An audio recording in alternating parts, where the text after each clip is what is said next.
속보 독일 새 총리 숄츠, 한국 초대박 나고. 일정부 용납할 수 없어. 한국은 왜 환영? 총리 숄츠, 한국과 동맹 맺자고 줄서는 상황 질투 대폭 발해버린 일본 상황. 올라프 숄츠 독일 사회민주당 총리 후보가 새 총리로 8일 취임했다. 앙겔라 메르켈 총리는 16년의 재임을 마치고 퇴임했다.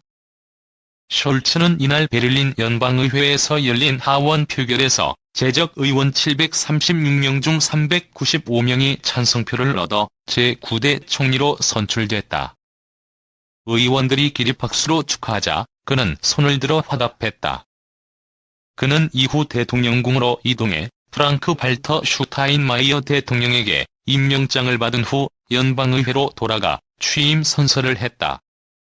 앞서 지난 7일 숄츠는 로베르트 하벡 경제, 기후 장관 내정자 크리스티안 린트너 재무장관 내정자와 함께 177쪽에 달하는 이른바 신호등 연립정부 협약에 서명했다. 신호등 연립정부는 참여정당의 상징색이 빨강과 초록, 노랑이어서 붙은 이름이다. 숄츠는 7일 서명식 뒤 기자회견에서 미국의 베이징 겨울올림픽 외교적 보이콧에 동참할 것이냐는 질문에 중국 정책을 우리끼리 유럽과 세계의 파트너들과 숙고할 계획이라고 즉답을 피했다. 독일과 관련된 여러 국가는 우리가 옳다고 생각하는 것과 완전히 다른 정부 형태를 갖고 있다며 새 정부는 그러한 차이를 알면서도 서로 잘 지낼 수 있도록 해야 한다고 말했다. 숄츠 정부는 출범하면 곧바로 코로나19 확산 대처에 온 힘을 쏟아야 하는 상황이다. 또 기후변화에 대처하기 위한 탄소 배출 감축 프로그램도 곧 마련해야 할 것으로 보인다. 이번 신호등 연정은 2030년까지 석탄 발전을 퇴출하고 재생가능 에너지 비율을 80%까지 늘리겠다는 계획에 합의했다. 하벡 장관 내정자는 재생가능 에너지 확대는 마라톤이 될 것이라며 확대 속도가 3에서 4배로 높아져야 하는 만큼 어떤 단기 대응책이 필요한지 우선 살펴볼 것이라고 말했다. 숄츠는 1975년 사회민주당에 입당해 1998년 처음 연방의회 의원이 됐다. 2002년부터 2년 동안 사회민주당 사무총장을 맡으면서 당시 게르하르트 슈레더 3인당 정부의 정책을 단조롭고 기계음 같은 톤으로 발표해 숄츠마트라는 별명을 얻었다. 이후를 노동사회부 장관, 함부르크 시장, 재무부 장관 등을 거쳤다. 일벌레로 알려져 있으며 부인 브리타 에른스트는 2017년부터 브란덴부르크 주정부의 교육부 장관을 맡고 있다. 둘 사이에 아이는 없다. 메르켈은 8일 16년 26일 총리 재임 기간을 끝내고 퇴임했다. 헬무트 콜 이후 전후 두 번째로 장기 집권한 총리였다. 공식 임기는 지난 10월 종료됐으나 연정 구성이 늦어지며 대행으로 그동안 독일을 이끌어왔다. 는 그의 퇴장에 대해 한 시대의 종언이라고 평했다. 숄츠도 메르켈 정부와의 연속성을 강조하고 있다. 이 독일 새 총리 숄츠 실용적 정치가 평가 유럽의 리더십이 그에게 달려있다. 지난 9월 26일 선거에서 승리한 독일의 중도 좌파 사회민주당 올라프 숄츠 대표가 앙겔라 메르켈의 뒤를 이어 차기 총리 자리에 오른다. 숄츠 총리는 24일 새 연립정부를 발표하고 다음 달 초 총리로 취임한다. 숄츠는 메르켈 총리가 이끄는 보수적인 기독민주당과의 연정에서 부총리 겸 재무장관을 역임했다. 그는 앙겔라 메르켈 총리와 유사한 이미지를 만들며 코로나19 팬데믹에 침착하게 대응했다는 평가를 받는다. 3인당은 선거 과정에서 그의 풍부한 내각 경험과 신중한 정치인의 이미지를 강조했다.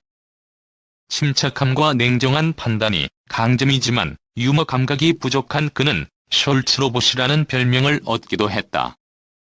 그는 정치적으로 카멜레온 같다는 평가를 받는다. 좌파와 우파를 넘나드는 실용적인 정치가로 조 바이든 미국 대통령에 비견되기도 한다. 숄츠는 의회에 처음 입성했을 당시에는 당내 좌파로 분류됐지만 현재 많은 부문에 관해 당내에서 보수적 입장을 취하고 있다. 고등학생 때 3인당에 입당한 숄츠는 한때 불같은 성격의 젊은 사회주의자였다고 AIT는 전했다. 그는 공장 폐쇄로 위협받는 노동자들을 변호하는 노동 변호사로 10년을 보냈다. 그 후 게르하르트 슈레더 총리의 마지막 중도 좌파 정부 당시 당의 사무총장을 지냈다. 16년간의 메르켈 시대가 끝나면서 유럽연합의 리더 격이었던 독일의 역할이 유지될 수 있을지도 주목된다. 숄츠가 이전 정부의 행로에서 크게 벗어나지 않고 유럽연합을 강화하는 데 에너지를 집중할 것이라는 분석이 대체적이다. 숄츠는 24일 유럽의 주권은 우리 외교 정책의 핵심이라고 말하면서 프랑스 및 미국과의 파트너십을 강조했다.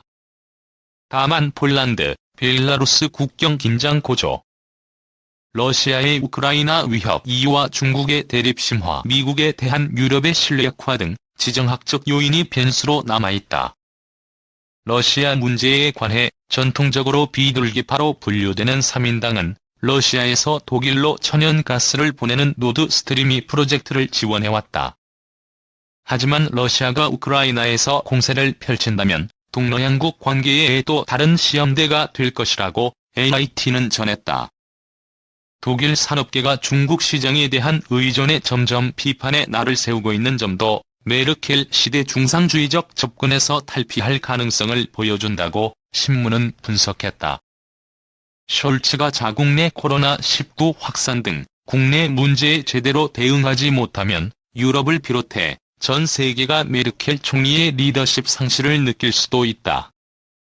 토마스 클라인 브로호프 독일 마셜 펀드 부의장은 국제 무대에서 너무 많은 사건이 발생하고 일부 구조적, 지정학적 변화가 진행 중이기 때문에 보다 매파적인 연정 파트너가 새 총리에 압력을 가할 수 있다고 내다봤다.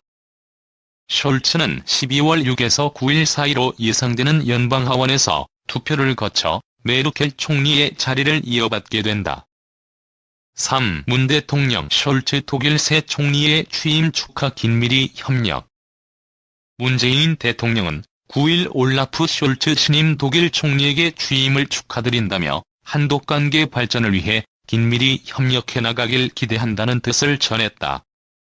문 대통령은 이날 SNS에 이 같은 취임 축하 메시지를 올리며 숄츠 총리와 지난 10월 로마에서 만난 것을 기쁘게 생각한다고 밝혔다. 문 대통령은 지난 10월 31일 주요 20개국 정상회의가 열린 이탈리아 로마에서 숄츠 총리를 만났다. 퇴임을 앞둔 앙겔라 메르켈 총리와의 마지막 정상회담 자리에서였다. 시 숄츠 총리는 부총리 겸 재무장관을 맡고 있었다. 숄츠 총리는 회담에서 문 대통령에게 함부르크 시장으로 재직했기 때문에 한국에 대해 잘 안다며 한국과의 관계를 발전시키기 위해 노력하겠다고 말했다.